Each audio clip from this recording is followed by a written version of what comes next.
جی welcome back جی. آپ سن رہے ہیں پروگرام سماوار اور اس وقت ریڈیو کی فریکوینسی پہ موجود ہونے کے ساتھ ساتھ اس وقت ہم جو ہے نا ہم سوشل میڈیا پہ لائیو آ چکے ہیں اور اپنے سوشل میڈیا کے تمام تر ناظرین کو خوش آمدید کہتے ہیں اپنے پروگرام میں.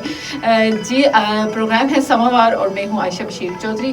اور جی آج ہم اپنے پروگرام میں بات کر رہے ہیں مظفر آباد کے موسم کی اور مظفر آباد کے سیاسی موسم کی بات کر رہے ہیں. جی سیاسی صورتحال کی بات کر رہے ہیں کہ آپ کو پتہ ہے کہ اس وقت الیکشنز کی وجہ سے جو سیاسی صورتحال ہے وہ جو ہے نا لوگ کافی پرجوش ہیں اور جوش و خروش سے اس میں حصہ بھی لے رہے ہیں. اس وقت مظفر آباد کا سیاسی ماحول خاصا سرگرم اور حساس ہے. آزاد جموں و کشمیر قانون ساز اسمبلی کے انتخابات کے دوسرے مرحلے کے باعث شہر میں سیاسی سرگرمیاں نمایاں ہیں. مختلف سیاسی جماعتیں عوامی رابطہ مہم جلسے اور انتخابی سرگرمیاں جو ہیں جی ان میں لوگ مصروف نظر آ رہے ہیں، جبکہ کئی علاقوں میں سیکیورٹی کے بھی سخت انتظامات کیے گئے ہیں. اور جی اس کے ساتھ ساتھ آپ دیکھیں کہ پچھلے چند ہفتوں میں ہم نے دیکھا کہ احتجاجی مظاہروں اور سیاسی کشیدگی کے باعث حالات میں تناؤ بھی دیکھا گیا.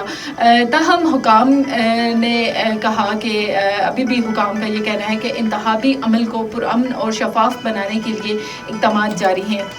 بعض علاقوں میں سیکیورٹی کی موجودگی معمول سے زیادہ ہے، جبکہ سیاسی جماعتوں کے درمیان انتخابی مقابلہ بھی زوروں پر ہے. جی آج مظفر آباد میں سیاسی سرگرمیاں بدستور عروج پر ہیں، خصوصاً انتخابات کے تناظر میں حلقہ 1 مظفر آباد LA-27 میں جو ملتوی شدہ پولنگ تھی وہ آج کرائی جا رہی ہے، جس کی وجہ سے شہر میں سیکیورٹی کے سخت انتظامات ہیں.